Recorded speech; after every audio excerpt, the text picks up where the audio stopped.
Donc, exercice numéro 1.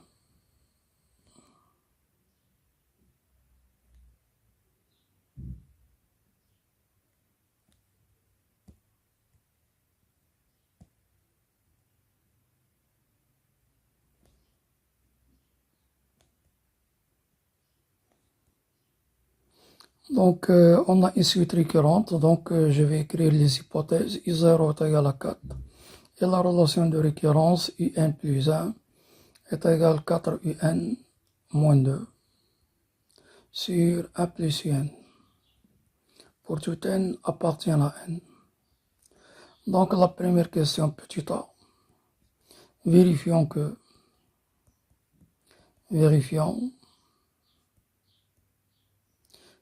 UN plus 1 est égal à 4 moins 6 sur 1 plus UN. Pour tout n appartient à n. Donc, on va répondre à cette question. Toujours lorsqu'on a montré une égalité ou bien vérifié une égalité, la méthode la plus simple, c'est de partir de la nouvelle formule et d'aboutir à l'ancienne.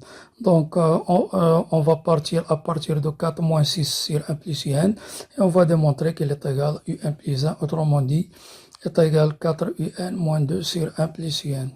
Donc, on a 4 moins 6 sur 1 plus UN est égal à 4 moins 6.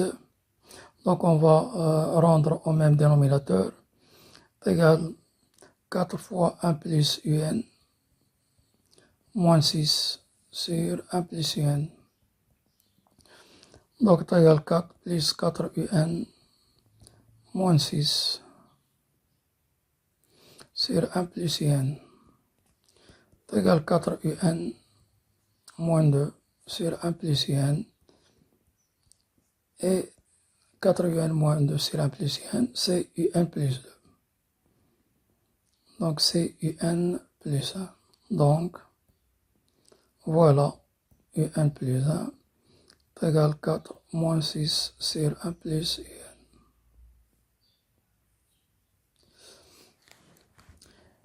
Maintenant, on va passer à la question petit b.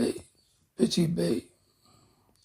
Montrons par récurrence, montrons que quel que soit n appartient à n, tous les termes de la suite sont compris entre 4 et 2.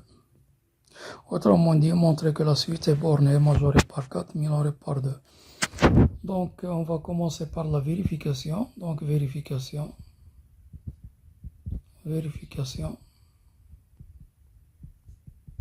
Pour la vérification, il suffit de s'assurer que I0 est compris entre 4 et 2. Or, I0, d'après les hypothèses égale à 4, et 4 toujours inférieur à lui-même, supérieur à 2. Donc, elle est vraie. Donc, la proposition est vraie pour n est égal à 0. Donc, la supposition, supposons que n est bien compris entre 4 et 2. Donc, on va démontrer. Donc, démontrons que UN plus 1 à son tour est inférieur à 4, supérieur ou égal à 2. D'accord? Donc là, je vais exposer 3 méthodes. Il y a 3 méthodes. Je vais utiliser la première méthode qui est très importante, elle est simple et très rapide. Donc, méthode numéro 1. Méthode numéro 1. On a la suite UN plus 1. C'est une suite récurrente, il s'écrit sous la forme HUN avec la fonction bien sûr HX. Il suffit de remplacer UN par X et nous trouvons 4X moins 2 sur 1 plus X. C'est la meilleure, elle est rapide et courte. Donc la monotonie de H, la dérivée est facile.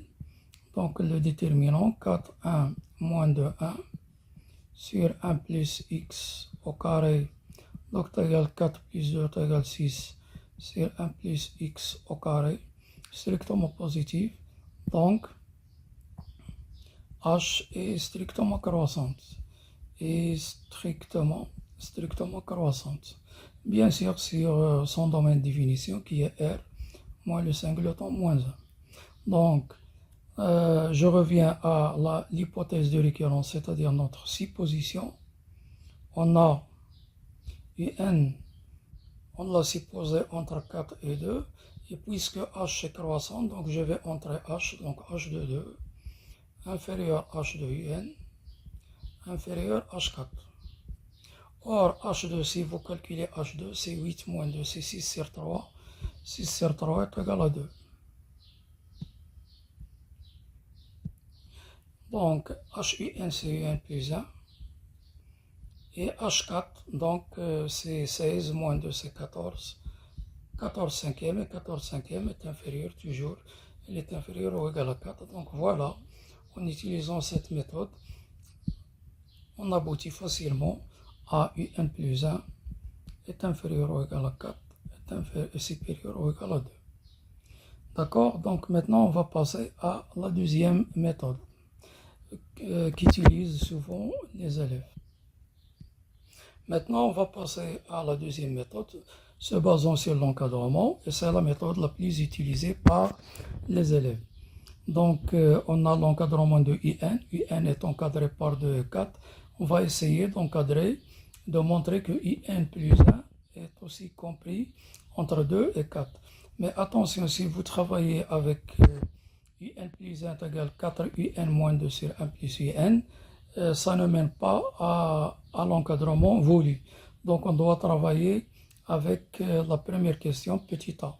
C'est-à-dire UN plus 1 égale 4 moins 6 sur 1 plus UN. Donc montrons que 4 moins 6 sur 1 plus UN est compris entre 4 et 2. Bien sûr, sachant que UN est compris entre 2 et 4. Donc, qu'est-ce qu'on va encadrer? On va encadrer tout simplement cet élément. Donc, on a UN est compris entre 4 et 2. Donc, ceci est équivalent. 3 est inférieur à 1 plus UN, inférieur à 5. Je passe à l'inverse, donc je dois inverser l'inégalité. Donc 1 sur 5, 1 sur plus UN, inférieur à 1 tiers. Je vais multiplier le tout par 6, donc 6 cinquièmes, 6 sur 1 plus UN, 6 sur 3 sur 2. Je multiplie par moins 1, j'inverse la double inégalité. Donc voilà l'encadrement de moins 6 sur 1 plus UN, moins 6 cinquièmes. Et je vais ajouter 4 à tous les membres de cette double inégalité. Donc de 4 moins 6, 1 plus UN, et là 4 moins 6 cinquièmes, qui n'est rien d'autre que 20 moins 14 cinquièmes. Donc j'aurai de inférieur à UN plus 1, inférieur à 14 cinquièmes, et 14 cinquièmes est toujours inférieur à 4. Donc voilà, on a démontré que UN plus 1 compris entre 4 et 2 en utilisant la méthode de l'encadrement, mais attention avec la deuxième expression de UN plus 1.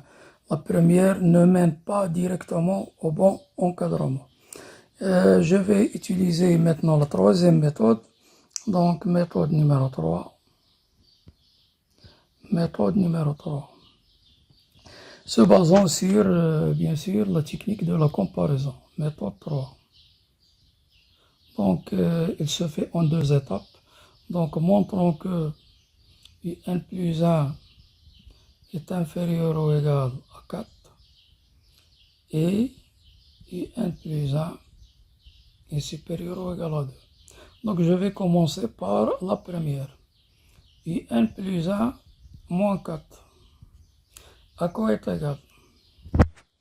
Donc, je vais travailler avec la première expression. 4 UN moins 2 sur 1 plus UN moins 4, qui est égal, bien sûr, je vais rendre au même dénominateur.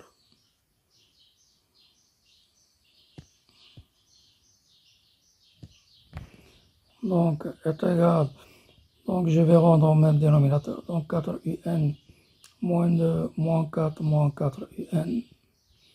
Le tout sur 1 plus UN. On simplifie et on trouve moins 6 sur 1 plus un. Or, on a un supérieur ou égal à 2 et 2 strictement positif, donc un strictement positif. Autrement dit, 1 plus un est strictement positif. Donc, moins 6 sur 1 plus un est négatif. Autrement dit, un plus 1 moins 4 est négatif. Et voilà, la première étape est faite. Donc, n plus 1 est inférieur ou égal à 4. Il nous reste la deuxième étape. Montrer que n plus 1 est supérieur à 2. Donc, il suffit de calculer, bien sûr, un plus 1 moins 2. Un plus 1 moins 2 à quoi est égal? Est égal 4 un moins 2 sur 1 plus un moins 2 est égal, on va rendre au même dénominateur, moins 2 un sur 1 plus un. Donc est égal de un moins 4 sur 1 plus un. Factorise par 2, on trouve donc un moins 2 sur 1 plus un. Or, d'après la supposition, on a un supérieur ou égal à 2. Donc ceci implique deux choses, que un moins 2 d'une part est supérieur ou égal à 0, d'autre part un strictement positif, c'est-à-dire un plus 1 strictement positif. Donc 2 fois un moins 2 sur 1 plus un est supérieur ou égal à 0. Autrement dit, un plus 1 moins 2 supérieur ou égal à 0. Donc, un plus 1 est supérieur ou égal à 2. Et donc, un plus 1, d'une part, on l'a déjà démontré qu'elle est inférieure à 4. Et maintenant, on a démontré qu'il est supérieur ou égal à 2. Donc, la conclusion, donc ceci implique que, quel que soit n, donc quel que soit n appartient à n, conclusion, donc quel que soit n appartient à n, tous les termes de la suite sont compris entre 4 et 2. Autrement dit, cette suite est bornée. Elle est minorée par 2 et majorée par 4. Maintenant, on va passer à la question deuxièmement, petit b. Donc, deuxièmement, petit a, pardon. Montrons que un plus 1 moins un est égal à un moins 1 fois 2 moins 1 sur 1 plus 1. Pour tout n appartient à n.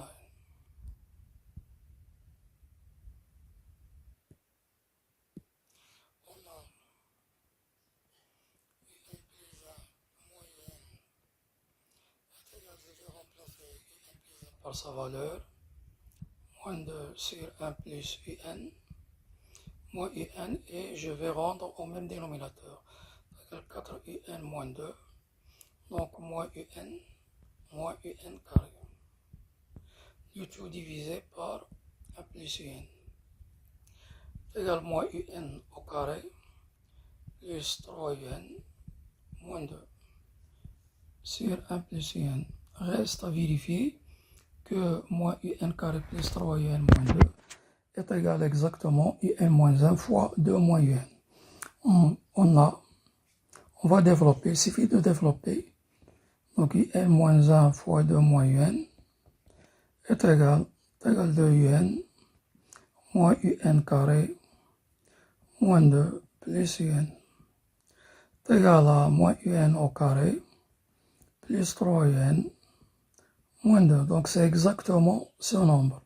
Donc ceci implique que un plus 1 moins un, c'est exactement un moins 1 fois 2 moins 1 sur 1 plus 1.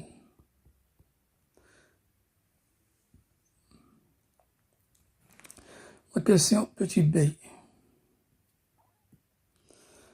question petit b, montrer que IN est décroissante. Petit b. Petit b, montrons que IN est décroissante. Donc, je vais utiliser deux méthodes. La méthode la meilleure, la plus courte, qu'on a utilisée dans la question premièrement petit b, en se basant sur la monotonie de la fonction h. Méthode et le raisonnement par récurrence. Méthode 2, se basant sur la récurrence et la monotonie de la fonction h. Donc, récurrence, hein, récurrence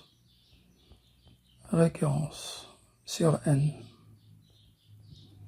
Donc, la vérification, on doit calculer U1 pour le comparer avec U0. Donc, on a U1, bien sûr, c'est 4 fois U0 moins 2 sur 1 plus U0 qui est égal à 14 cinquièmes et qui est bien inférieur à 4 qui est égal à U0. Donc, la vérification est vraie.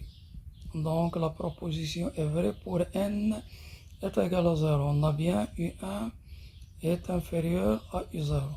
Donc, on va supposer que UN plus 1 est inférieur à UN et on doit démontrer que UN plus 2 est inférieur à UN plus 1.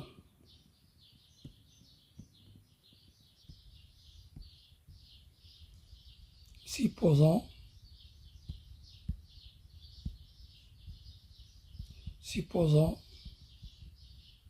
que UN plus 1 inférieur ou égal à UN et montrons que UN plus 2 inférieur à UN plus 1. On a, d'après la supposition, UN plus 1 est inférieur ou égal à UN et H croissante, donc ceci implique que HUN plus 1 est inférieur ou égal à HUN. Et HUN plus 1, ce n'est rien d'autre que UN plus 2, et là UN plus 1. Donc voilà, donc on vient de démontrer par récurrence que quel que soit n appartient à n, UN plus 1 est inférieur ou égal à UN. Ce qui implique que UN est décroissante. Deuxième méthode. Méthode numéro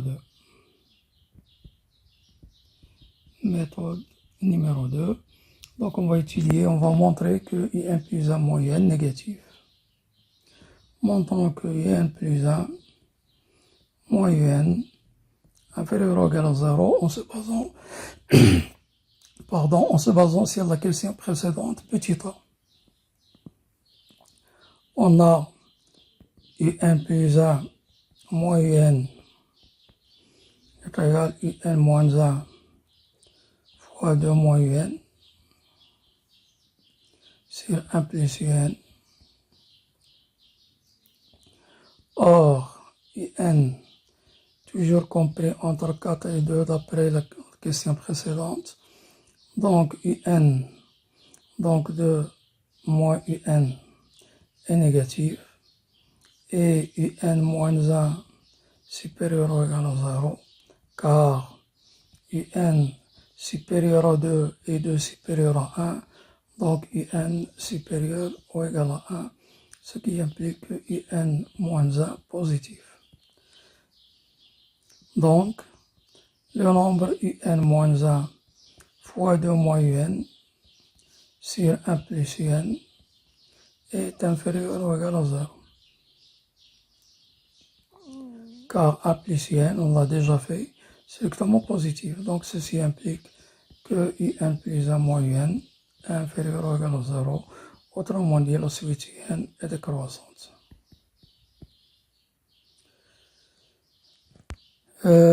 Déduction, donc c'est une déduction. Donc, déduction.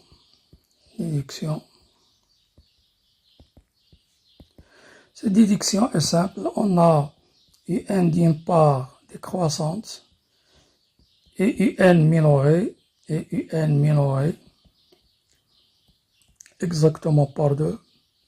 Donc convergente. Autrement dit, sa limite est finie. C'est un nombre fini. C'est pas plus infini, c'est pas moins l'infini. Montrons que Vn est une suite géométrique de raisons de tiers.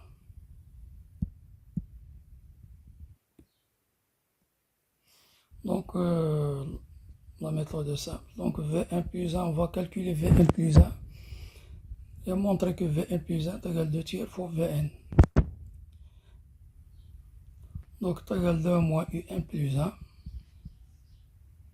sur 1 moins Un plus 1. C'est égal à 2, je vais remplacer Un plus 1 par sa valeur. Donc, c'est 4 Un moins 2 sur 1 plus Un. Sur 1 moins 4un. Il y a plusieurs façons de le faire, bien sûr. Donc, j'ai utilisé la méthode la plus utilisée par les élèves. Il suffit de rendre le même dénominateur, le numérateur, le grand numérateur et le grand dénominateur. Donc, on va rendre le même dénominateur 2 plus 2un moins 4un plus 2 sur 1 plus un. Tout divisé par 1 plus Un moins 4Un plus 2 sur 1 plus Un. Et on va bien sûr simplifier par le nombre 1 plus Un. Il nous reste donc est égal à 4. Il nous reste 2 plus 2, 4 moins 2n. Et dans le dénominateur, il nous reste bien sûr 3 moins 3n. Donc je vais factoriser dans le numérateur par 2 et dans le numérateur par 3. Et on va trouver donc 2 moins n sur 1 moins n. Or, ce nombre qui est entre parenthèses, ce n'est rien d'autre que Vn. Donc, c'est égal à 2 tiers Vn. Autrement dit, on vient de démontrer que Vn plus 1 est égal à 2 tiers Vn. Donc, ceci implique que Vn est une suite géométrique. De raisons Q est égal à 2 tiers. D'accord?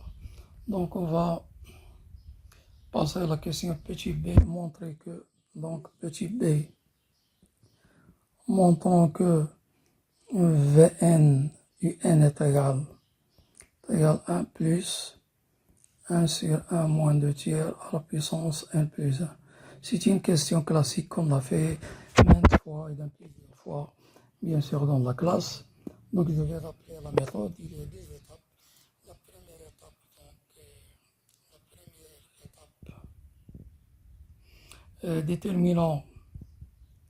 déterminant, bien exprimant Vn en fonction de n,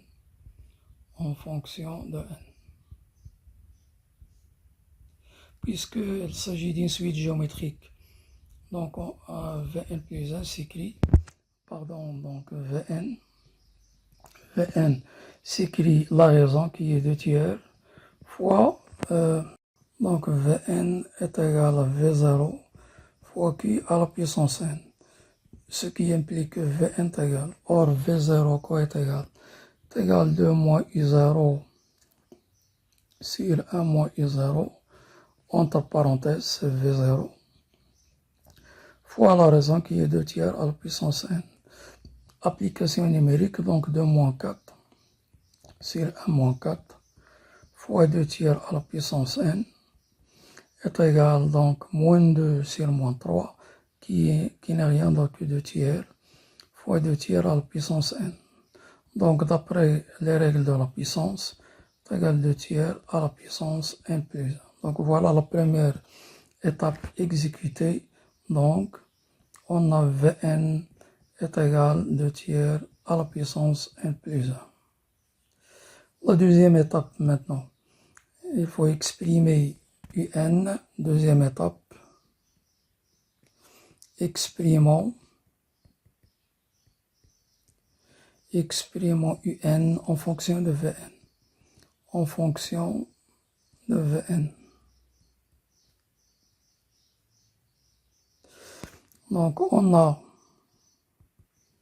Vn est égal à 2 moins un sur 1 moins un, en multipliant les moyens, les produits, donc ceci est équivalent, produit des moyens est égal à produit des extrêmes, donc Vn fois 1 moins un est égal à 2 moins un.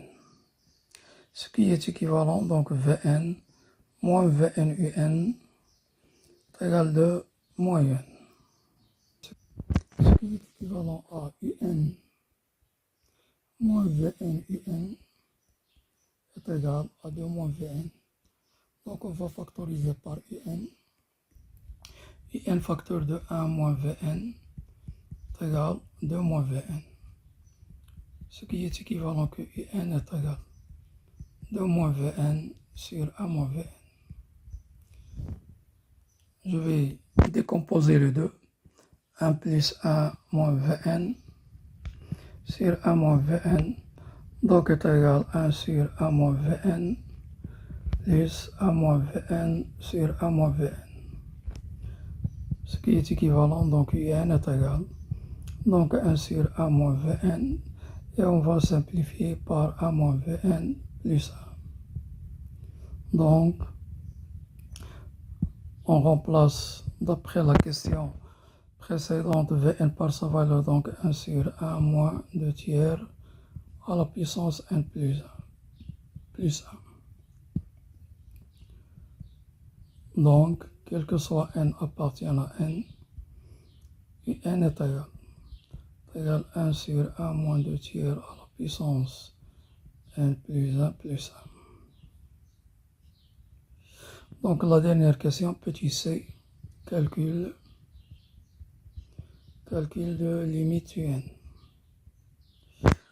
La suite géométrique de tiers à la puissance n plus 1 ayant une raison de tiers strictement compris entre 1 et moins 1, donc ceci entraîne évidemment que la limite de 2 tiers à la puissance n plus 1 est égale à 0. C'est une propriété très intéressante qu'on a vue dans le cours. Donc ceci implique que la limite de un est égale à 1 sur 1 moins 0 plus 1 est égal à 1 plus 1 est égal à 2. Et voilà, donc limite un est égal à 2. On va passer maintenant à l'exercice numéro 2. Exercice numéro 2.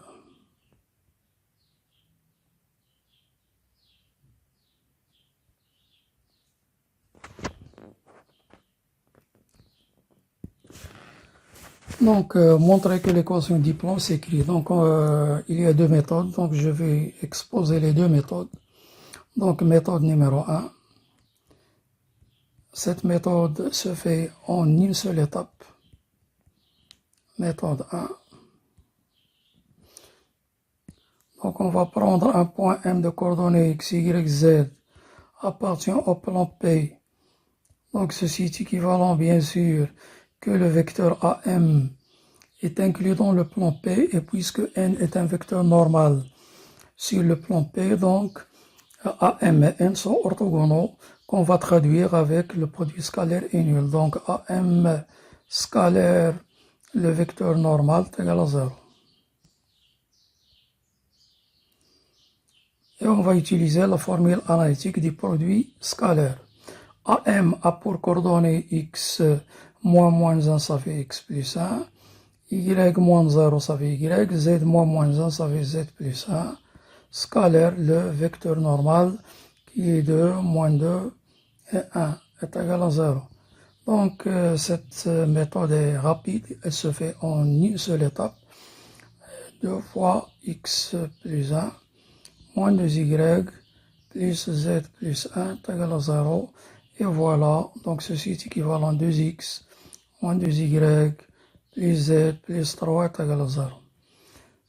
On va utiliser la deuxième méthode. Donc, on va passer à la deuxième méthode qui se fait en deux étapes. Donc, méthode numéro 2. Méthode numéro 2.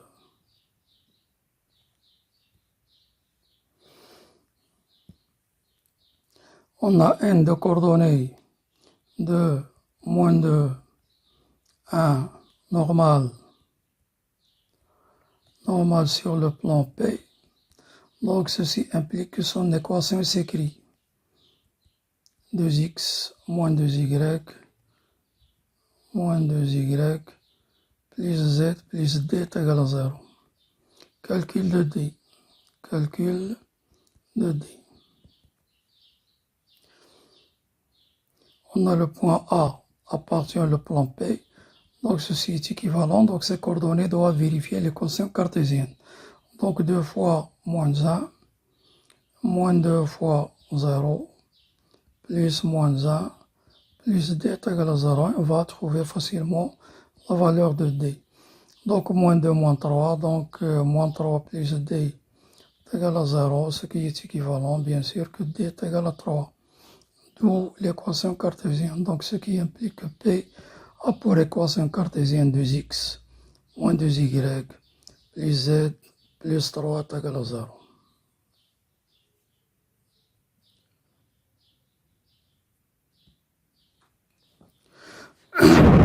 Donc on va passer à la deuxième question.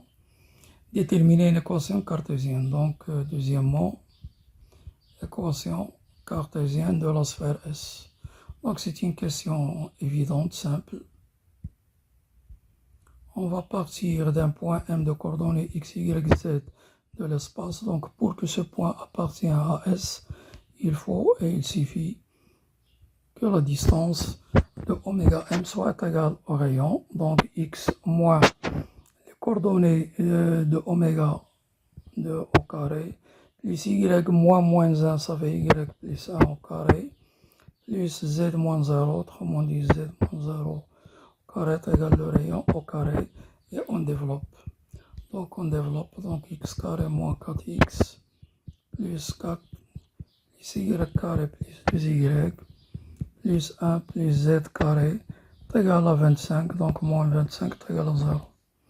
Et voilà l'équation de la sphère.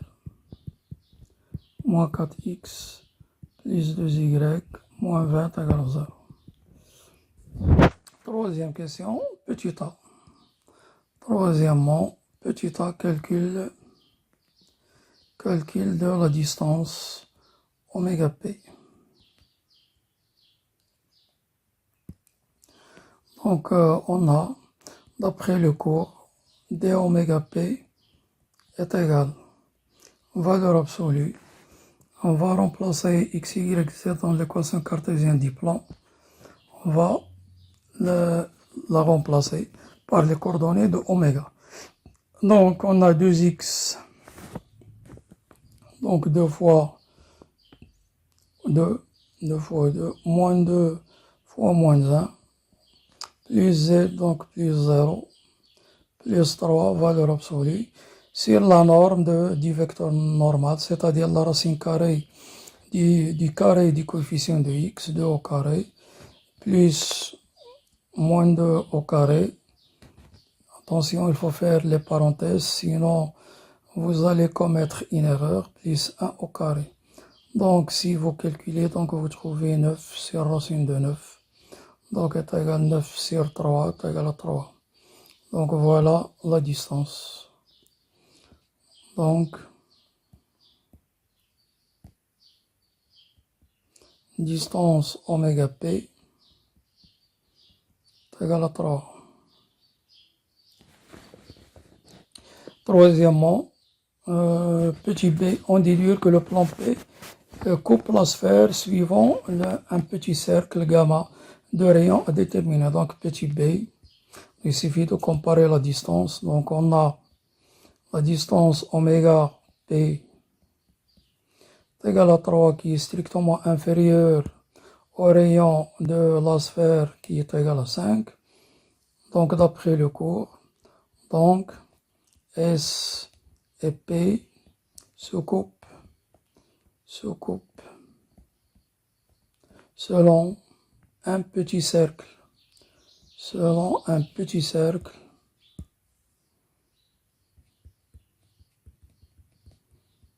Petit cercle qu'on a noté gamma de rayon Le rayon, la formule est déjà donnée dans le cours, est égal à la racine carrée du rayon de la sphère au carré, moins la distance au carré, déjà calculé. Et on passe à l'application numérique.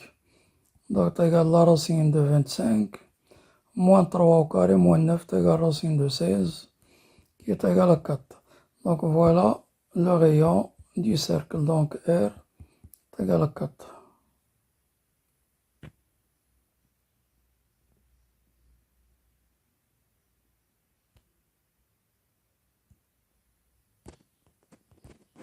Passons maintenant à la question, donc, quatrièmement, petit a.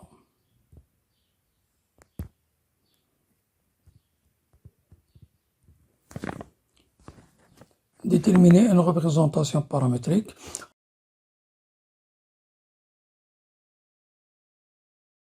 Une représentation paramétrique nécessite un point de la droite delta et un vecteur directeur. Or, puisque delta est perpendiculaire au plan P, donc le vecteur normal du plan P sera un vecteur directeur de delta, et on a bien sûr le point oméga appartient à delta. Donc, on a delta perpendiculaire au plan P, donc ceci implique que n est un vecteur directeur de delta et le point oméga appartient à delta. Donc, le système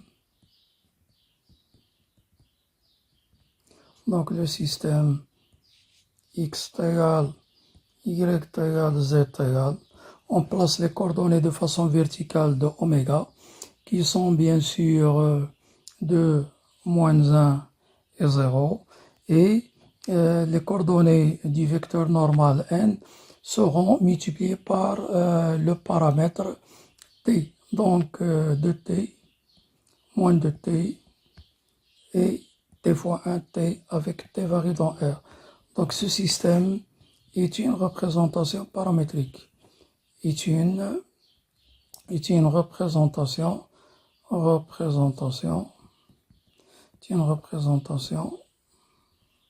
paramétrique de delta. Montrons que H est le centre du cercle oméga. Donc, on va montrons que H de coordonnées 0, 1, moins 1 est le centre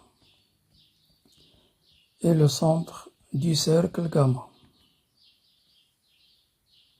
Bien sûr, il y a deux méthodes. Il y a la méthode classique qu'on a appliquée plusieurs fois dans de telles situations. Et il y a une autre méthode. Il suffit de vérifier que H appartient à delta, de trouver une même valeur de t, et montrer aussi que H est un point du plan P. Mais je vais utiliser la méthode la plus utilisée par les élèves, c'est-à-dire la méthode classique qu'on applique souvent dans ce type d'exercice. Donc, soit M de coordonnées, je vais déterminer les points d'intersection de delta et P, soit M de x, y, z appartenant à delta inter P. Donc ceci est équivalent, bien sûr. Donc pour que M soit un point de delta, il doit vérifier la représentation paramétrique de plus de t, y est égal à moins 1 moins 2t, z égale à t. Et d'autre part, pour qu'il soit un point du plan P, il faut qu'il vérifie son équation cartésienne, qui n'est rien d'autre que 2x moins 2y plus z plus 3 est égal à 0. Donc, il suffit de remplacer x, y, z dans la dernière équation, et nous trouvons 2 fois 2 plus 2t, moins 2, moins 1, moins 2t, plus t, plus 3 est égal à 0. Donc, ce qui implique, on développe donc 4t, 4 plus 4t, plus 2, plus 4t plus t plus 3 est égal à 0. Ce qui implique que 9t plus 9 est égal à 0. Donc, ce qui implique que t est égal à moins 9 sur 9 est égal à moins 1. Et on remplace dans x, y, z. Donc, x est égal à 2, moins 2 est égal à 0. Y est égal à moins 1 plus 2 est égal à 1.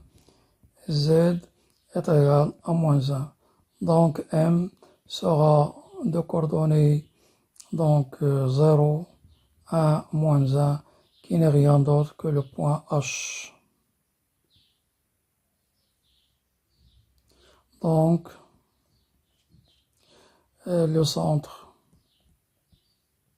de oméga est H de coordonnées 0, 1, moins 1. Montrer que la droite delta est une médiatrice du segment AB. Petit c, montrant que delta est la médiatrice de AB. La méthode est simple, donc il suffit de démontrer que delta est perpendiculaire à AB et il passe par le milieu de AB.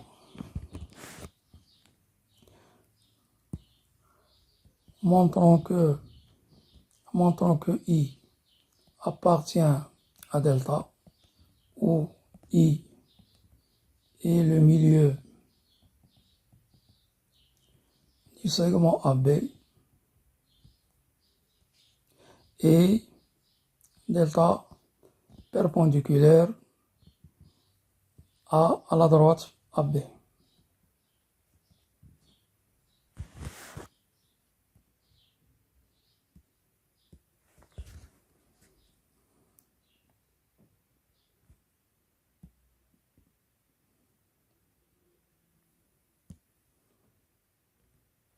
Le milieu de AB est le point I de coordonnées, donc la somme des coordonnées sur 2. Donc moins 1 plus 1 sur 2, puis 0 plus 2 sur 2, et moins 1 sur 2. Donc est égal le point H. On constate que c'est le point H, puisque H a pour coordonnées 0, 1 et là moins 1.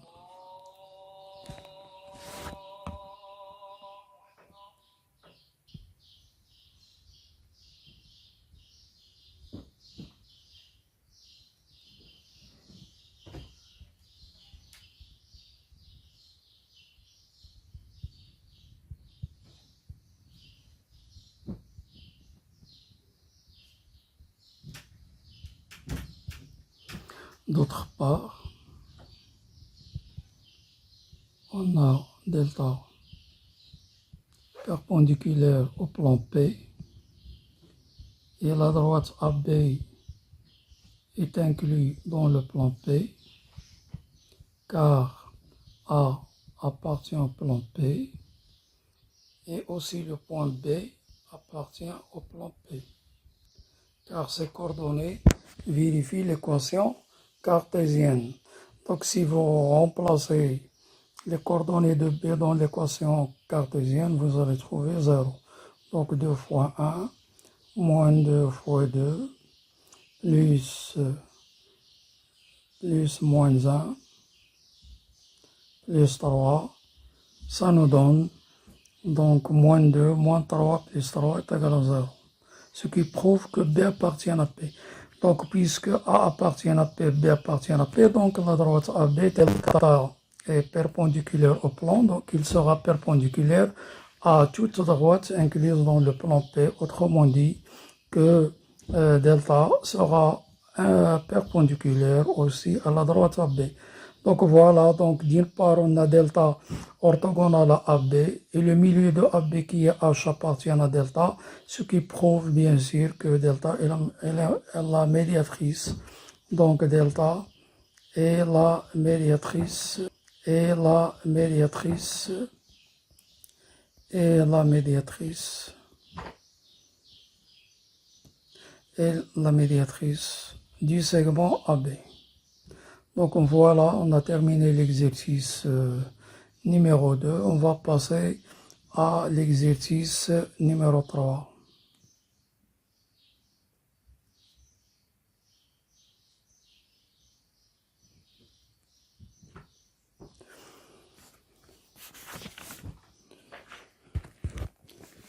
Exercice numéro 3, première question. Donc vérifions que le module de A est égal à racine de 6.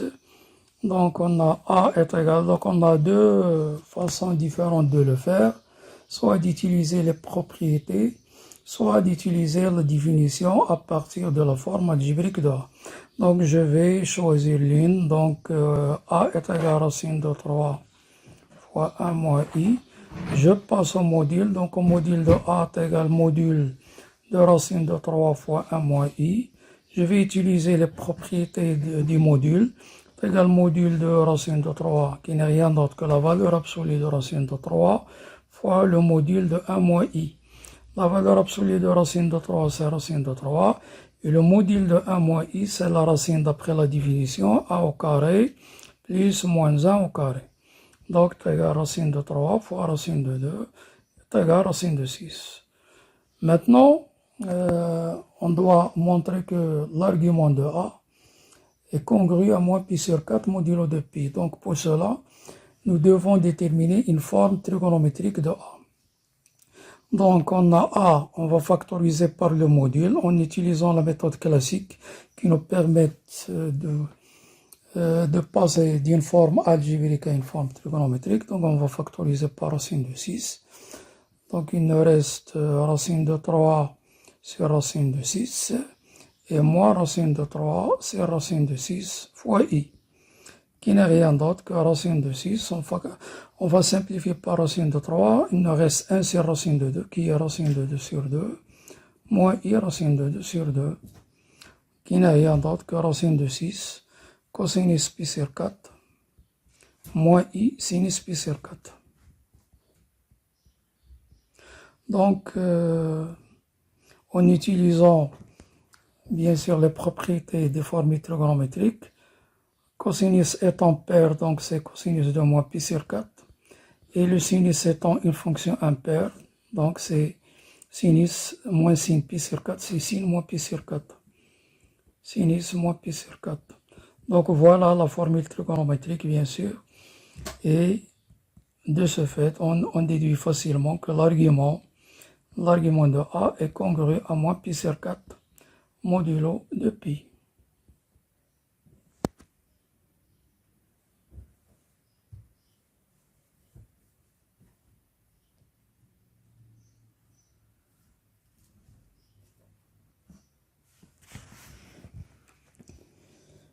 On va passer à la deuxième question. Donc, deuxièmement, petit a.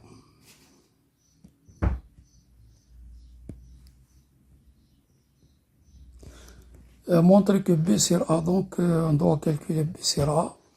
B sur A est égal, je vais remplacer B par sa valeur, donc c'est 2 plus racine de 3 par sa forme algébrique donnée par l'énoncé de l'exercice, sur A est égal racine de 3, facteur de 1 moins I.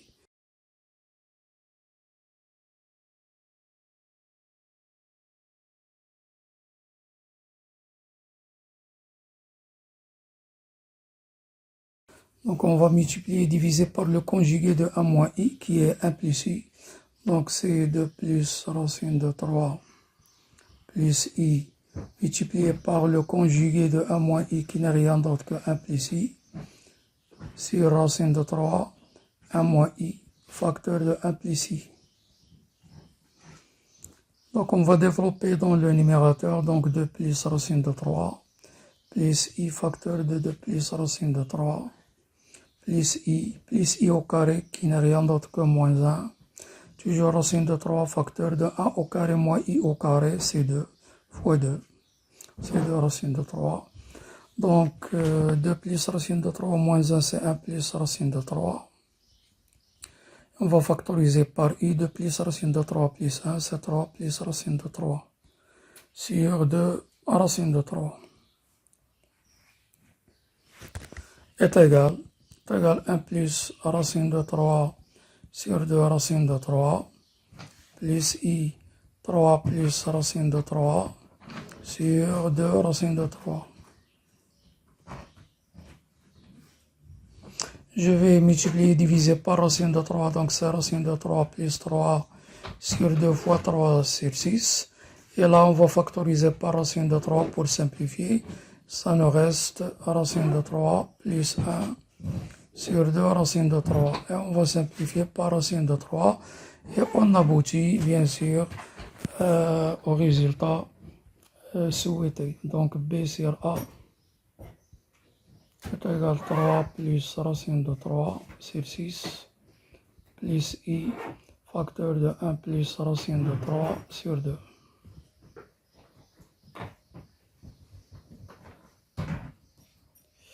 Puis vérifier que B sur A est égal. Donc pour la vérification, il suffit de partir de la nouvelle expression comme d'habitude. Donc on va partir de 3 plus racine de 3 sur 3 fois exponentielle et pi sur 3. C'est la méthode la plus courte, c'est la plus simple en même temps. Donc c'est 3 plus racine de 3 sur 3. On va bien sûr écrire la forme algébrique du nombre complexe exponentiel pi sur 3. Donc cos pi sur 3 plus i sinus pi sur 3 est égal à 3 plus racine de 3 sur 3, cosinus pi sur 3 1 demi, sinus pi sur 3 racine de 3 sur 2. On va comparer bien sûr avec le nombre complexe B sur A. Donc on va développer, donc c'est 3 plus racine de 3 sur 3 fois 1 demi, c'est-à-dire c'est 6, plus I racine de 3, 3 plus racine de 3, c'est 6. Donc est égal toujours 3 plus racine de 3 sur 6, plus I, donc racine de 3, on factorise par racine de 3, il nous reste racine de 3 plus 1 sur 6, donc est égal 3 plus racine de 3 sur 6, plus I 3 fois 1 racine de 3 plus 1 sur 6, et on simplifie bien sûr par 3, on trouve 3 plus racine de 3 sur 6, plus I facteur de racine de 3 plus 1 sur 2, qui est égal bien sûr, d'après la question précédente, est égal B sur A.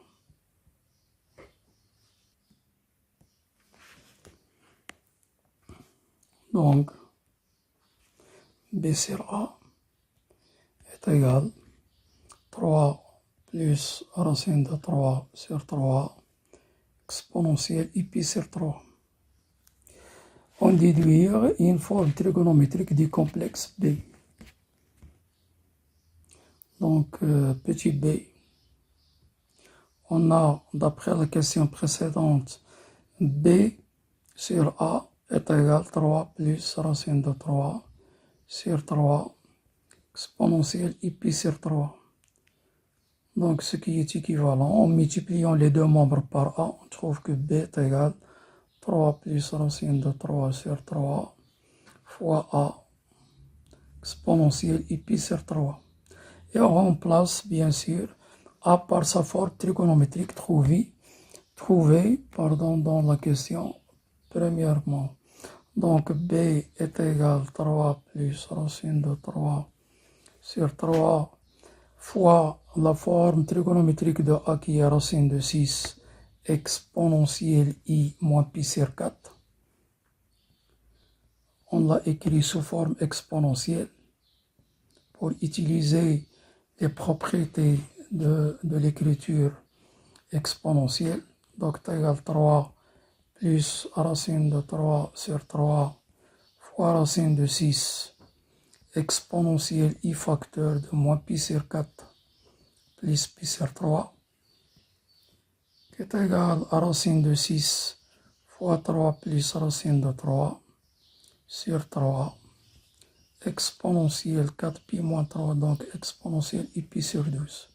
Donc voilà bien sûr l'écriture trigonométrique de B. Si on veut la notation crochet, donc son module, bien sûr, c'est 3 racine de 6 plus racine de 18 sur 3 et son argument c'est pi sur 12. On peut simplifier donc 3 racine de 6 racine de 18 c'est 3 racine de 2 sur 3 l'argument pi sur 12. Donc voilà la forme trigonométrique de B, puis vérifie que B à la puissance 24, donc B à la puissance 24, montrant que B à la puissance 24 est réel. Donc B à la puissance 24, je vais travailler avec l'écriture exponentielle, donc est égal à racine de 6 fois 3 plus racine de 3 sur 3 le tout exposant 24, exponentielle I pi sur 12, le tout exposant 24. Donc est égal, ou bien vous travaillez avec l'autre méthode, la formule de Moore. Donc moi j'ai travaillé avec l'écriture exponentielle, ou bien la forme exponentielle.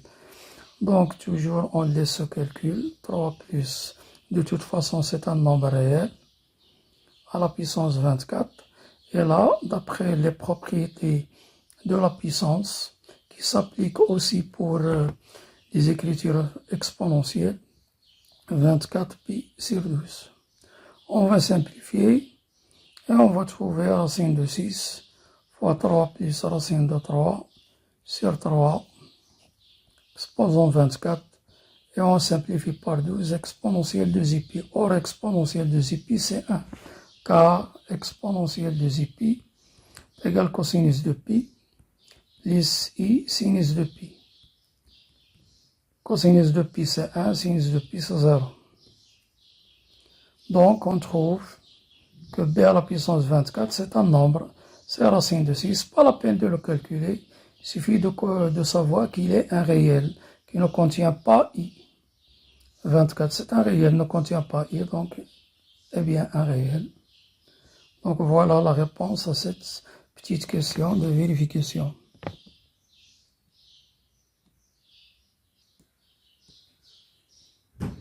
Donc on passe à la troisième question.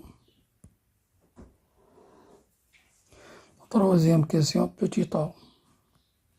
Vérifions que z' est égal. Donc c'est l'écriture bien sûr complexe ou bien la représentation complexe d'une rotation.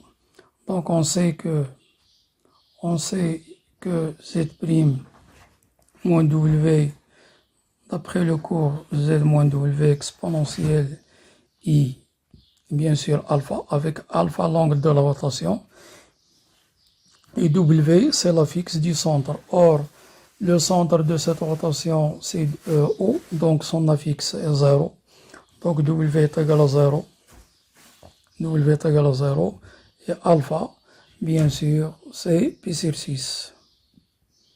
Donc ceci implique que z' est égal à z exponentielle i pi sur 6. Z, et on va écrire exponentielle i pi sur 6 sous forme algébrique, cosinus pi sur 6 plus i sinus pi sur 6 égal à z racine de 3 sur 2 plus i 1 demi. On va factoriser par 1 demi et on trouve le résultat demandé. Racine de 3 plus i. Dans cette même question, montrer que argument A' est égal. Donc A', qu'on peut écrire aussi, bien sûr, racine de 3 z, racine de 3 sur 2, plus I 1 demi. C'est égal Z cosinus pi sur 6 plus I sinus pi sur 6 qui est égal Z, bien sûr, exponentielle I pi sur 6. Donc, la question demandée, bien sûr, on l'a déjà. Donc, Z' est égal à 1 demi racine de 3 plus I, Z. Et on constate que Z' aussi s'écrit. Z' s'écrit Z exponentielle I pi sur 6.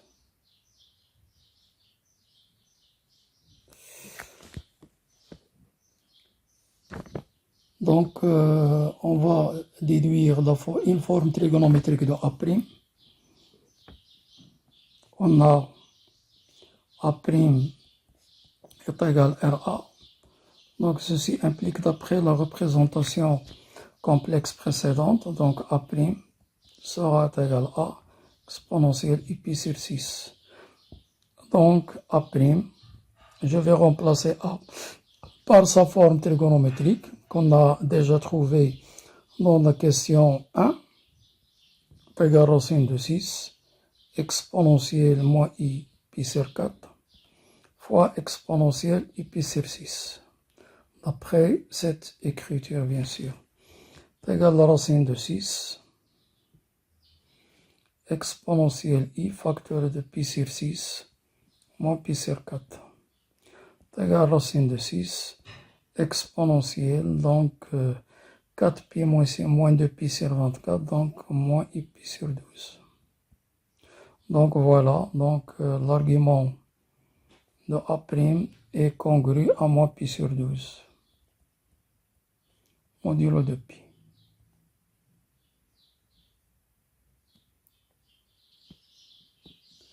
Donc on va passer à la question petit b. Donc de même, on a A seconde est égal RA'. Donc ceci implique, d'après la représentation complexe, donc A seconde est égal, d'après cette formule, est égal à A' exponentielle I pi sur 6, d'après cette écriture. Donc A' sera remplacé, bien sûr, par sa valeur.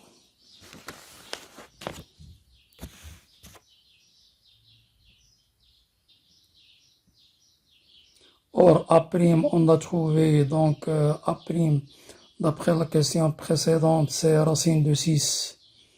Donc, racine de 6 exponentielle moins I pi sur 12, fois exponentielle I pi sur 6. Donc, égal racine de 6, exponentielle I facteur de pi sur 12, moins pi sur 12, plus pi sur 6. Qui n'est rien d'autre que racine de 6 exponentielle I, donc pi sur 12.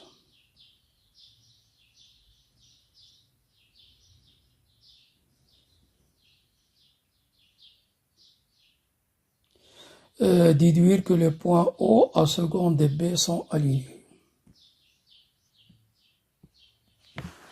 Donc déduisons que les points O, A seconde et B sont alignés. Donc petit b. Donc on va calculer B moins l'affixe de O0 sur A seconde moins 0 l'affixe de O est égal à B sur A seconde. Et on va remplacer B par sa valeur et A seconde par sa valeur. On a trouvé B est égal à racine de 6, 3 plus racine de 3 sur 3 exponentielle I pi sur 12. Et A seconde, on a trouvé racine de 6 exponentielle I pi sur 12. Donc on va simplifier, bien sûr, par exponentielle I pi sur 12. Et nous allons trouver un nombre réel qui est racine de 6, 3 plus racine de 3. Et on peut aussi simplifier par racine de 6. Et racine de 6. Et on trouve uniquement t égale 3 plus racine de 3 sur 3 qui est un nombre réel. Donc, puisque l'affixe de B moins l'affixe de O, c'est l'affixe de A seconde moins l'affixe de O est un nombre réel, donc ceci est équivalent que les points O d'affixe 0, B d'affixe petit b et A seconde d'affixe A seconde sont alignés.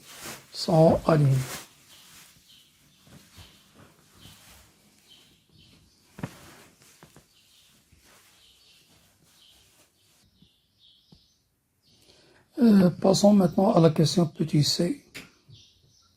La question petit c, donc on a B'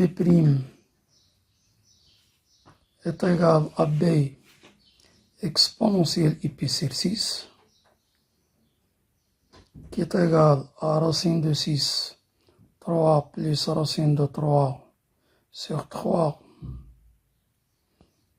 fois exponentielle pi sur 12, exponentielle pi sur 6 est égal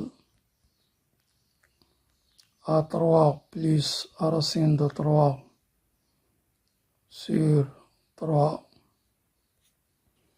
racine de 6 exponentielle i facteur de pi sur 12 plus pi sur 6 est égal à 3 plus racine de 3 sur 3 racine de 6 exponentielle. Donc on va rendre au même dénominateur de pi 3 pi sur 12, donc pi sur 4, i pi sur 4. Et ça, bien sûr, c'est le conjugué de A bar, car A est égal à racine de 6 exponentielle moins i pi sur 4. Donc ceci implique que A bar est égal à racine de 6 exponentielle i pi sur 4. Donc B' est égal à 3 plus racine de 3 sur 3 A bar.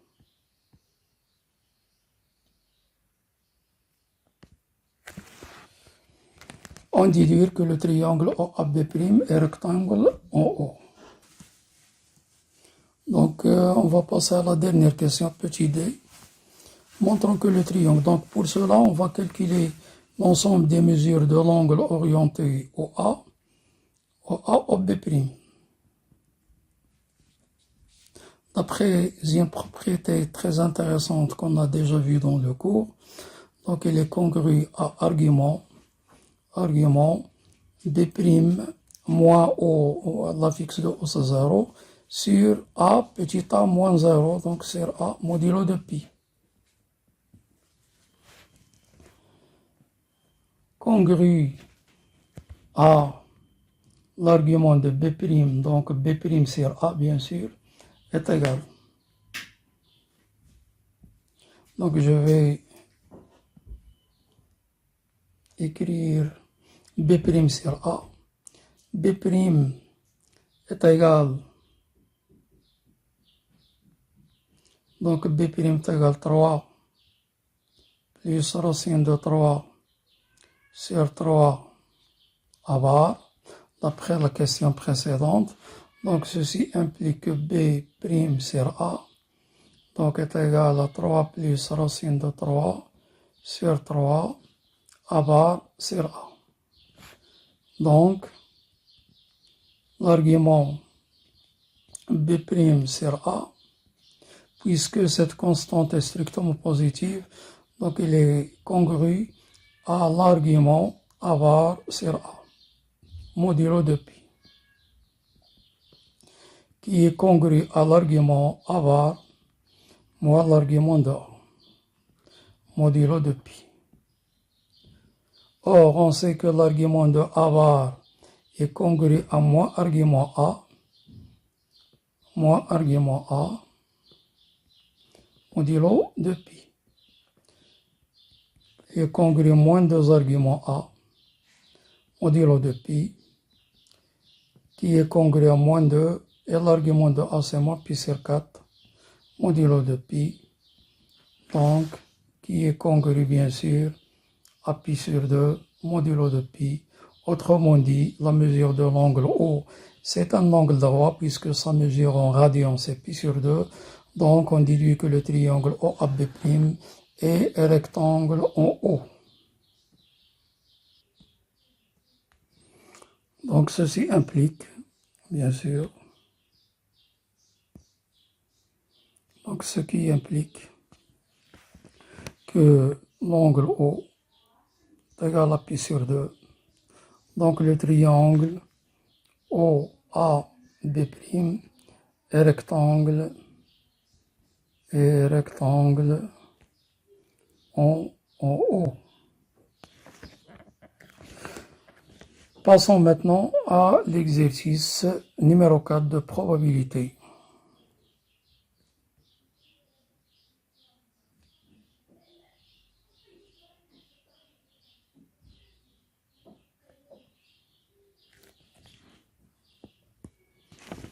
Donc on va schématiser les hypothèses. Donc on dispose d'une urne. Bien sûr, cette urne contient 7 boules. Donc 4 boules portant le numéro 1. Donc 4 boules portant le numéro 1. 2 boules portant le numéro 2. Et une boule portant le numéro 3. On tire de cette urne au hasard, bien sûr, 2 boules, simultanément.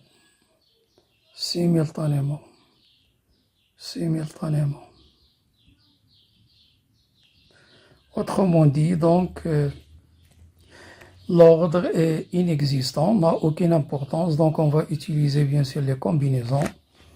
Donc on va répondre à la première question. A, c'est légèrement tiré 2 boules qui portent le même numéro. Donc, on a, d'après la propriété principale de la probabilité, puisqu'on se trouve dans le cas de l'équiprobabilité, donc on a le droit de travailler avec la propriété égale cardinal A sur cardinal oméga.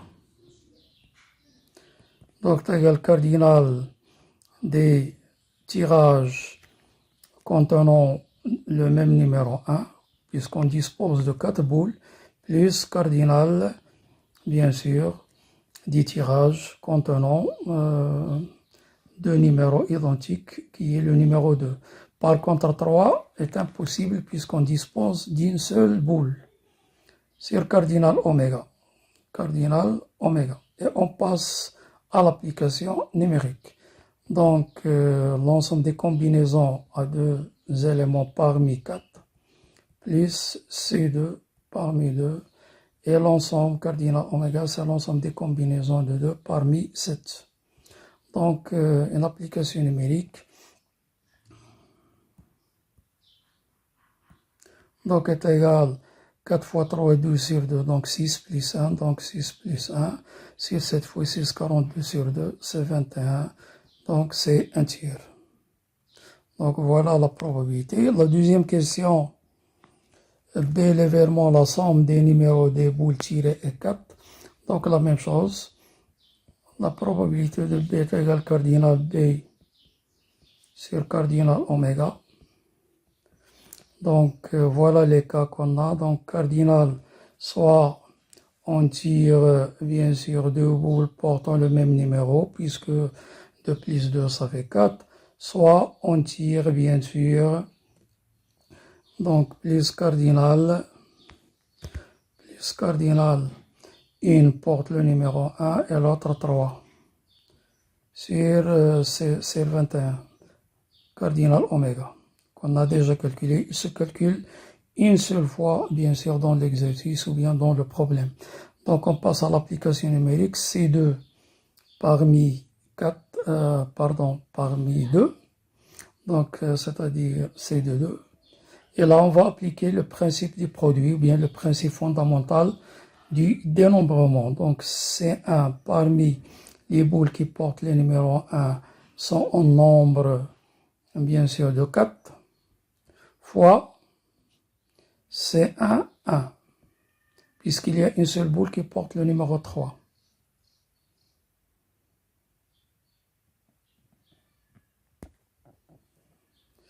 Donc sur 21, et on fait le petit calcul, bien sûr. Donc est égal à 1 plus 4 fois 1 plus 4 sur 21 est égal à 5 sur 21.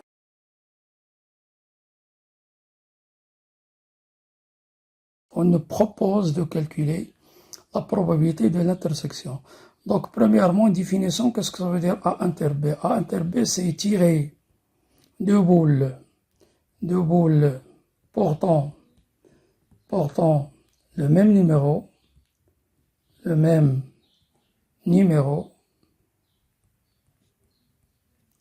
et l'intersection et leur somme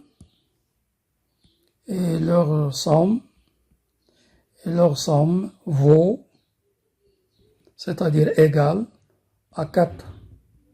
Donc la probabilité de l'intersection A inter B est égale. Donc il y a un seul cas, bien sûr, c'est cardinal, c'est tirer deux boules simultanément qui portent 2, car ils portent en même temps le même numéro et la somme est égale à 4. C'est le seul cas qu'on a sur 21. Et là, donc, est égal C de 2, puisqu'on dispose uniquement de deux boules qui portent le numéro 2 sur 21, donc est égal à 1 sur 21.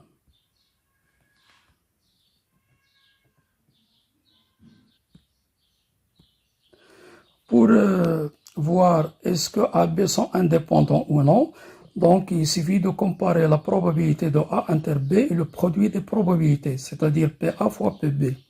Donc comparons PA inter B et PA fois PB. Or, PA inter B d'après la question précédente, donc on a trouvé 1 sur 21, et PA fois PB est égal, donc 7 sur 21, 7 fois 5, donc ça fait 35 sur 21 au carré. Donc on constate que la probabilité de A inter B différent de PA fois PB, donc A et B ne sont pas indépendants.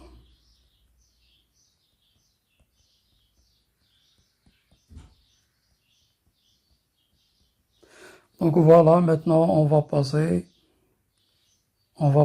au problème. Donc problème.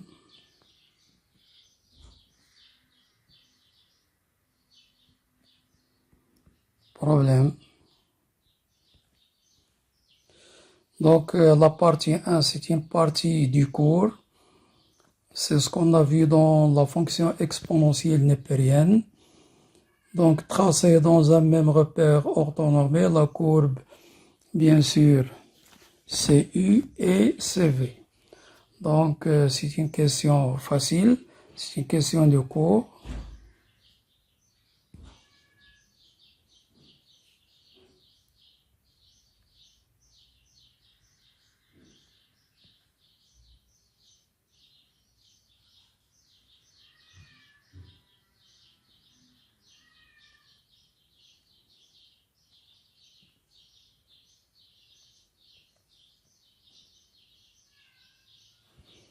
Pour CV, c'est la bisectrice, l'équation cartésienne de la première bisectrice du repère, qu'on utilise souvent, surtout lorsqu'on veut schématiser la courbe de la fonction réciproque. Il passe, comme on a dit dans le cours, toujours par l'origine, et le point 1, 1, donc 1, 1. Donc Donc voilà la courbe. Donc c'est CV. Par contre, l'exponentielle, la fonction exponentielle nepérienne, l'image de 0 c'est 1, donc il passe par ce point. Et l'image de 1, c'est E, et E 2,7.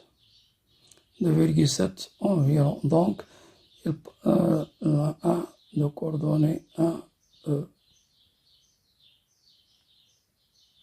Donc, il passe par ces deux points. Donc, il a une asymptote horizontale et une branche parabolique de direction Y, puisque limite EX sur X est égale à plus l'infini.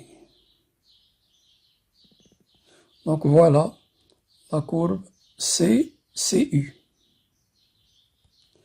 Et là, la courbe, bien sûr, de la première bisectrice. Justifier graphiquement et non pas algébriquement, que EX moins X strictement positive. C'est évident, position relative. Donc, d'après le graphe, on constate que CU est au-dessus de CV sur tout R. Sur R, il ne se coupe pas. Donc, ceci implique que quel que soit X appartienne à R, exponentielle X strictement supérieure à X. Autrement dit, donc quel que soit X appartienne à R, EX moins X strictement positif. Bien sûr, il va nous servir par la suite. Calculer l'aire de la partie délimitée par la courbe CU, la courbe CV, les droites d'équation. Donc, 3. Donc, par exemple, appelons ce domaine delta, soit delta ce domaine. On a l'aire du domaine delta, que je vais nommer A delta, est égal à l'intégrale de 0 à 1, valeur absolue de fx de ux moins vx, c'est-à-dire ex moins x, dx multiplié par l'unité de mesure. Bien sûr, l'unité de mesure, donc, c'est 1 cm, donc on va le prendre en centimètres. Donc, centimètre carré. Or, d'après la question précédente, ex moins x strictement positive, donc, on va supprimer la valeur absolue, il nous reste ex moins x dx centimètre carré.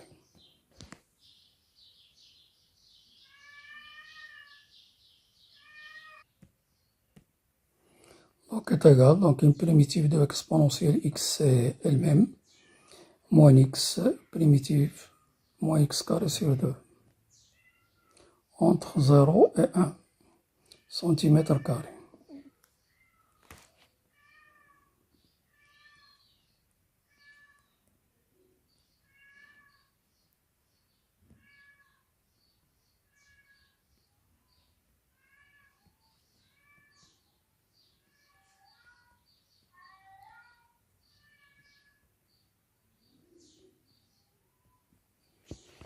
Maintenant, on va passer à la partie numéro 2. Grand 2.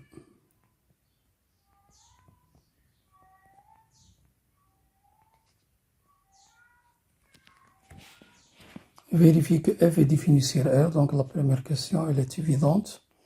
Premièrement, petit a. On a, grâce à grand 1, ex moins x strictement positif, quel que soit x appartienne à R, ce qui implique que logarithme ex moins x appartient à R.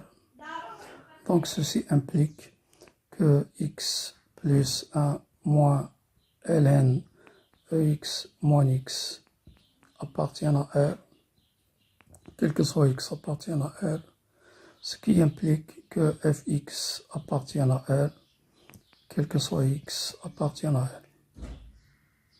Ce qui implique que le df est égal à L.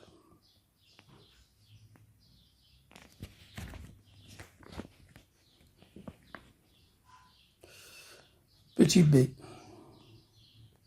Montrons que pour tout x, fx est égal à 1 moins le logarithme 1 moins x exponentielle moins x.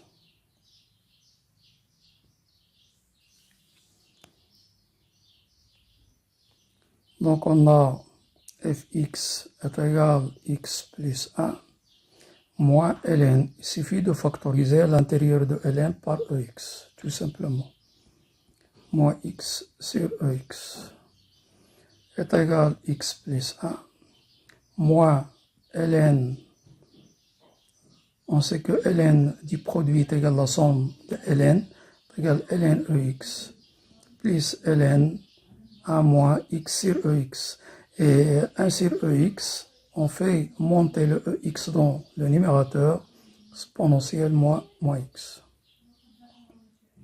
Or, ln ex, c'est x, donc c'est égal à x plus 1 moins x moins ln 1 moins x exponentielle moins x. On va simplifier par x, et on va trouver tout simplement 1 moins ln 1 moins x exponentielle moins x. Bien sûr, cette nouvelle écriture nous sera très utile pour la suite, pour le calcul des différentes limites.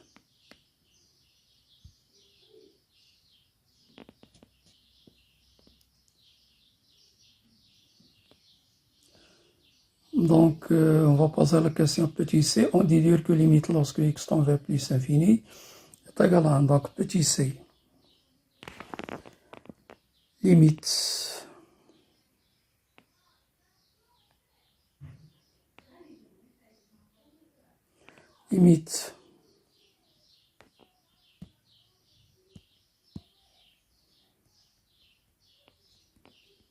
de fx lorsque x tend vers plus infini est égal à la limite d'une constante 1 c'est elle-même moins limite de ln. Et là, bien sûr, à l'intérieur, donc, on va l'écrire sous la forme moins x exponentielle moins x lorsque x tend vers plus infini.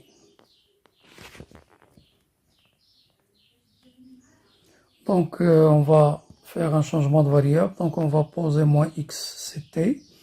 Donc, est égal tout simplement à moins limite ln 1 plus t exponentielle t. Et t, bien sûr, tend vers moins l'infini. Et on sait que t et t, lorsque t tend vers moins l'infini, est égal à 0. Donc, je vais l'écrire. Donc, limite t exponentielle t lorsque t tend vers moins l'infini est égal à 0. Donc, la limite finale sera égale à 1 moins ln de 1.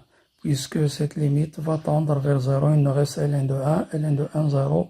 Donc, c'est égal à 1. Donc, limite fx lorsque x tend vers plus infini est égal à 1, ce qui implique que la droite d'équation y est égale à 1 est une asymptote horizontale à la courbe CF au voisinage de plus infini. Voilà l'interprétation géométrique.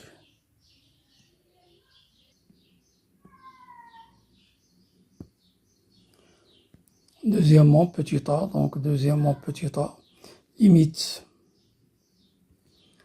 fx lorsque x tend vers moins l'infini est égal à limite de x plus 1 lorsque x tend vers moins l'infini moins limite exponentielle x moins x lorsque x tend vers moins l'infini.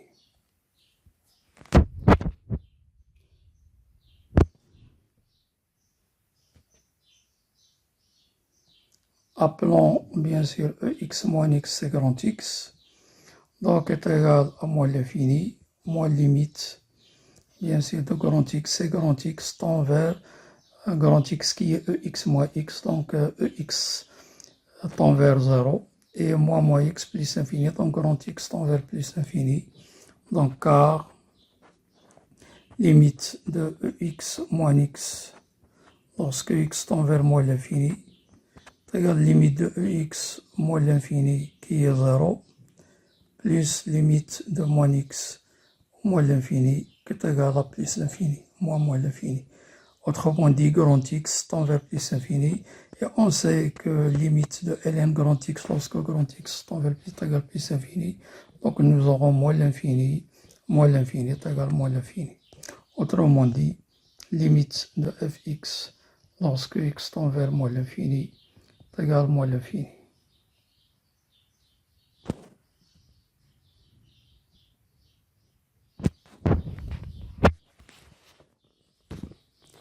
Deuxièmement, donc c'est la question de petit a, petit b maintenant. Vérifiez que pour tout x négatif, on a ln moins x. Donc on va factoriser bien sûr par moins x à l'intérieur du logarithme. On a quel que soit x strictement inférieur à 0, fx est égal. Donc c'est égal à x plus 1. Et à l'intérieur du logarithme, il nous faut factoriser par moins x et non pas par x, car x est négatif. Donc on factorise à l'intérieur de ln par moins x, donc ça nous donne 1, bien sûr, plus, donc moins ex.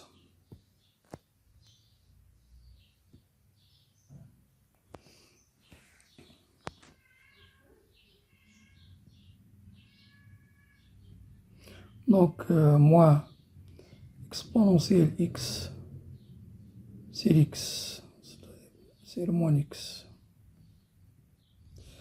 On a factorisé à l'intérieur de ln, donc est égal toujours x plus 1, moins, donc là on va utiliser la propriété, le logarithme transforme un produit en une somme, donc est égal ln moins x, plus ln de 1, et l'exponentielle, bien sûr, x on fait le descendre dans le dénominateur, donc moins 1 sur x exponentielle moins x.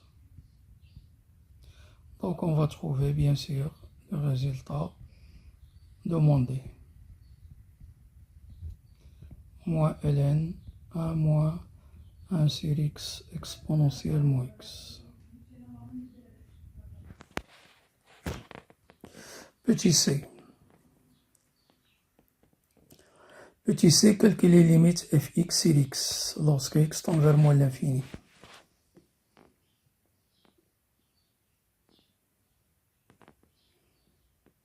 Donc fx sur x, d'après la question précédente, sera égal à x plus 1 sur x, plus ln moins x sur moins x. Et là, moins ln 1 moins 1 sur x exponentielle moins x, bien sûr, sur x. Or, limite de x plus 1 sur x au voisinage de moins l'infini est égal à limite de x sur x au voisinage de moins l'infini est égal à 1.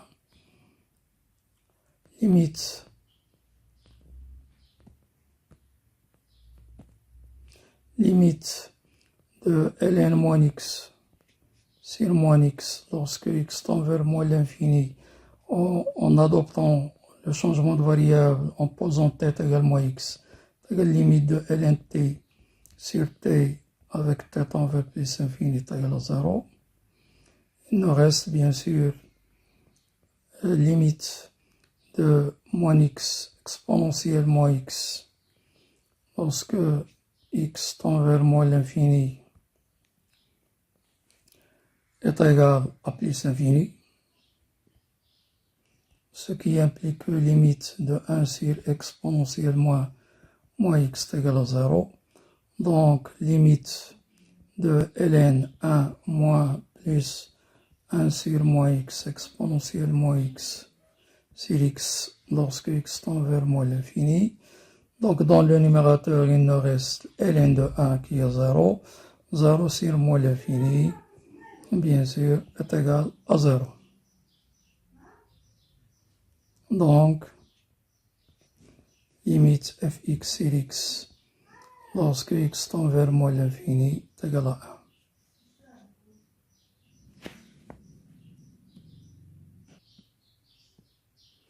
Maintenant, il nous reste à calculer la deuxième limite. Donc, on va calculer limite fx moins ax. Et a est égal à 1. Donc, fx moins x lorsque x tend vers moins l'infini. Donc, est égal limite de x plus 1 moins ln ex moins x lorsque x tend vers moins l'infini. On simplifie par x. On trouve limite de 1 moins ln ex moins x lorsque x tend vers moins l'infini. Et cette limite est déjà calculée précédemment. Donc, cette fonction tend vers plus l'infini avec le moins, donc moins l'infini. Donc, ceci implique que CF admet une branche parabolique. Admet une branche parabolique. Branche parabolique. Parabolique de direction. La droite d'équation y est égale à x et qu'on a noté dans le problème v, la fonction vx. Donc y est égal à x, c'est la première bisectrice du repère, bien sûr au voisinage de moins l'infini.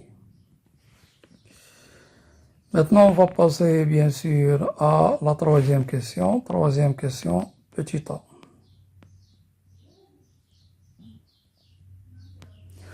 À montrer que pour tout x, donc le calcul de la dérivée, donc on a f' de x est égal x plus 1' moins ln ex moins x' est égal à 1 moins ex moins x' sur ex moins x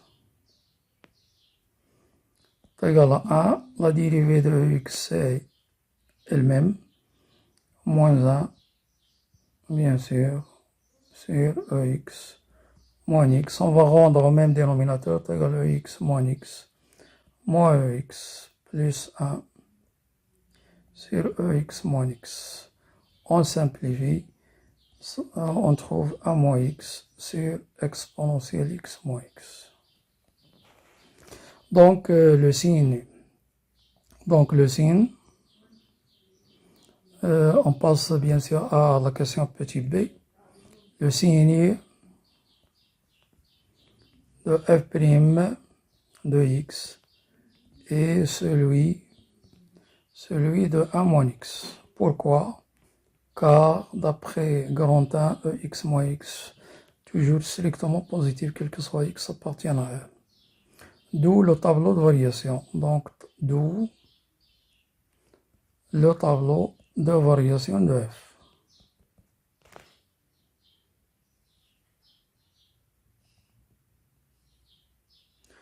Moins l'infini plus l'infini.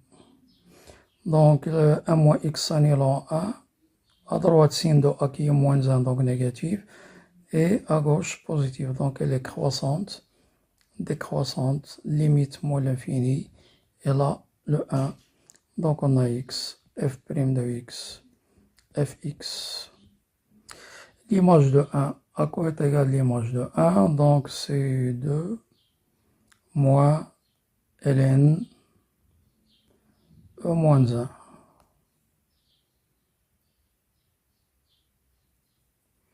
Donc, voilà le tableau de variation. Donc, petit c.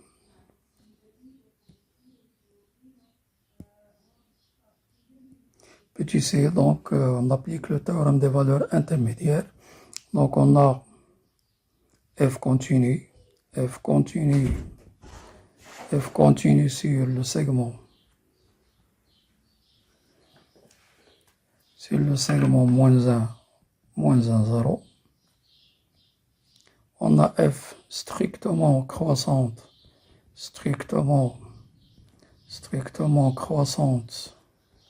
sur le segment moins 1, moins 1, 0. L'image de 0 est égale au logarithme de exponentielle 0, c'est 1. Donc log 1 est égal à 0. Le reste est égal à 1, strictement positif. Et le logarithme de moins 1 est égal à moins ln exponentielle moins 1 sur e plus 1, qui est strictement négatif. Donc ceci implique que l'équation fx est égale à 0 admet une unique solution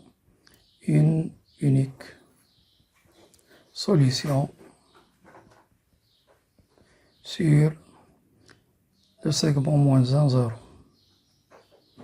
Et comme f de moins 1 différent de 0 et f de 0 différent de 0, donc cette solution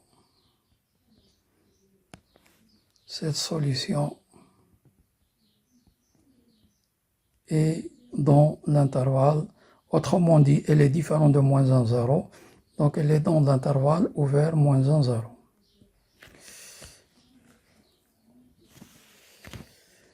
Justifier, donc on passe à la question 4, donc justifier graphiquement que l'équation fx égale à x admet deux solutions alpha et bêta.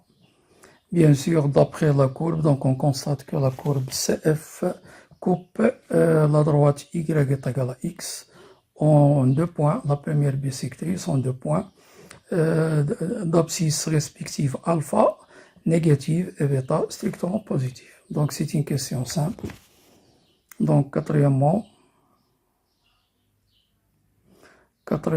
donc petit a, grâce au graphe,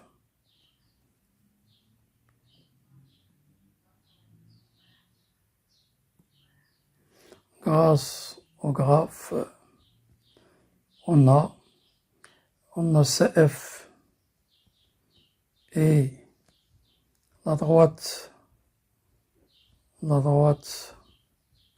d'équation cartésienne y égale à x se coupe en 2 points d'abscisse respective